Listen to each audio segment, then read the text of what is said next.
በአማራ ክልል እድሜያቸው ለትምህርት የደረሱ ህጻናት ወደ ትምህርት ገበታ እንዲመጡ በማድረጉ ረገድ የሁሉም የማህበረሰብ ክፍል እገዛ ተጠይቋል። በክልሉ የትምህርት ዘርፍ ተግዳሮቶች ላይ ከመገናኛ ብዙሃን ባለሙያዎች ጋር ምክክር ተደርጓል። በምክክር መድረኩ ላይ የትምህርት ሚኒስትር ዴኤታ አየለች እሸቴ የትምህርት መስኩን ለማሻሻልና 21ኛው ክፍለ ዘመንን የሚመጥን ለማድረግ ፍኖተ ካርታ ቀርጾ ትምህርት ቤቶችን ከማሻሻል እስከ የመምህራንን አቅም ማሳደግ እየተሰራ ቢሆንም አሁንም ቢሆን እድሜያቸው ለትምህርት የደረሱ ህጻናት ከትምህርት ገበታ ውጭ መሆናቸው ፈተና መሆኑን ገልጸዋል። ተማሪዎች በዚህ አመት ከያዝነው እቅድ አኳያ እንደ ሀገር 74% ያክል ወደ ትምህርት ገበታ የመጡበት ሁኔታ መኖሩን ማንሳት ወዳለሁ። እዚህ አፈጻጸም ውስጥ በጣም በከፍተኛ ሁኔታ አፈጻጸሙ ወደ ኋላ ቀረል እንልም የምንችለው አማራ ክልል ያለውን ተሳትፎ ካየን ነው። አማራ ክልል ላይ ያለው የተማሪዎች ተሳትፎ በርካታ ተማሪዎች ወደ ትምህርት ገበታ ያልመጡ መሆኑን መረጃዎችን ያሳያሉ። በአማራ ክልል ያለው እድሜያቸው ለትምህርት የደረሱ ህጻናትን ወደ ትምህርት ገበታው ለማምጣት የመንግስት አካላትም ሆነ ህብረተሰቡ ይበልጥ እንዲሰሩ አሳስበዋል። በምክትል ርዕሰ መስተዳድር ማዕረግ የአማራ ክልል ማህበራዊ ዘርፍ አስተባባሪና የትምህርት ቢሮ ኃላፊ ሙሉነሽ ደሴ በ2018 የትምህርት ዘመን ክልሉ ለመመዝገብ ካቀዳቸው 7.4 ሚሊዮን ተማሪዎች 3.9 ሚሊዮን ያክሉ እስካሁን ባለው ጊዜ አለመመዝገባቸውን ገልጸዋል። ክልሉ ባለፉት ጥቂት ዓመታት በትምህርት ዘርፉ ላይ የገጠሙት ተግዳሮቶች ቀላል የማይባል ተጽዕኖ ማሳደራቸው ሳይንስ አሁን ላይ ባለው ውስጣዊ የጸጥታ ችግር ምክንያት የትምህርት ዘርፉ ተጎጂ መሆኑም ተጠቁሟል። በዚህ አመት ስናይ የተወሰኑ የቁጥር መሻሻሎች አሉ። በየቀኑ ምዝገባ ላይ ስለሆነ ለውጥ ፕሮግረስ አለ። እስከ ትላንት ላይ 3.9 ሚሊዮን ተማሪዎች አልተመዘገቡም።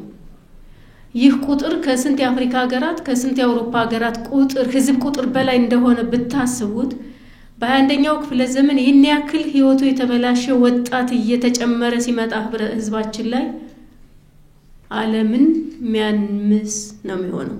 በኮቪድ ምክንያት በጣም በርካታ ጊዜዎች አልፈውብን የራሱን ጠባሳ አሳልፎ ሄዷል። ከዛ ቀጥለን በ2022 ላይ የሰሜኑ ጦርነት ቅድም ባነሳው አግባብ ነው። አሁን ደግሞ በ2023 በፈረንጆች አቆጣጠር አሁናዊ ያለው ውስጣዊ ግጭት በጣም አውዳሚ የሆነ በንብረትም በሰው ሀብትም በህይወትም በርካታ ተማሪዎቻችን አካለ ጎደሎ ሆነዋል። በርካታ መምህራኖቻችን እንደዚህ አይነት ችግር ደርሶባቸዋል። በ2018 የትምህርት ዘመን በክልሉ የተመዘገቡ ተማሪዎች ቁጥር 3.5 ሚሊዮን መድረሱ ካለፉት ዓመታት አንጻር የተሻለ ቢሆንም አፈጻጸሙ እስካሁን ከግማሽ በታች ማለትም 47.3% ያክል መሆኑ ይበልጥ የመንግስትና የህብረተሰቡን ትብብር እንደሚጠይቅ ተመላክቷል። የመገናኛ ብዙሃንም ሚናቸውን እንዲወጡ ሲጠየቅ የአማራ ክልል የትምህርት ዘርፍ ተግዳሮቶች ላይ በተደረገው ምክክር የሚዲያ ባለሙያዎችም ሐሳባቸውን ሰጥተዋል። ወደ 21ኛው መምጣት ሲገባን ባክ ሄደን 15ኛው 16ኛው ሴንቸሪ ላይ ያልታየ ህፃናትን እንዳይማሩ የጨለማ ህይወት እንዲኖራቸው እድላቸውን ጉዟቸውን የማደናቀፍ ስራ በሰፊው ሲታይ ቆይቷል። እየታየ ምን ያለውኛ ክልል ላይ በተለይ ማለት ነው ሜቢ ያረዳድ መዛነፍ አሊያ ደግሞ ኢሚዲየት የሆነ ግብ ያሰከረው አካል ሲከለክላቸው ህይወታቸውን ሲያበላሽ ማየት ጤነኛ ለሆነ ሰው ያማል።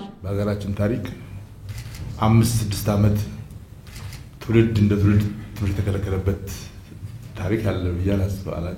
ኮቪድ ናቹራል ዲዛስተር ነው።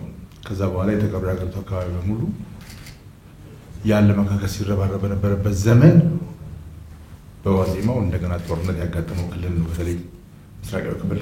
እሱን ደግሞ እንደምንም ጨርሰን አገገመ ስንል ከውስጥ በህዳር ችግር ለ6-7 አመት ከትምህርት ሰውን ማቀብ አፍሪካን ቀኝ ሊገዙ የመጡ ወራሪዎችም አላደረጉት። በአማራ ክልል ህብረተሰቡ ተማሪዎች ወደ ትምህርት ገበታቸው እንዲመለሱ ያለው ፍላጎት ከፍተኛ ቢሆንም ግፊት ማድረግ ላይ ያለውን ክፍተት በመቅረፍ ጠንከር አድርጎ ልጆቹ ወደ ትምህርት ገበታው እንዲመለሱ መጠየቅ እንዳለበትም ተጠቁሟል። በክልሉ እድሜያቸው ለትምህርት ደርሶ ያልተመዘገቡ ተማሪዎች ከታቀደው አንጻር 3.9 ሚሊዮን ያህል ቢሆኑም ይህንን ለመቀነስ በቀጣዮቹ ጊዜያት እንደሚሰራና የምዝገባ ሁኔታውም ከዞን ዞን ከወረዳ ብሎም በየትምህርት ቤቶቹ እንደሚለያይ ተጠቁሟል።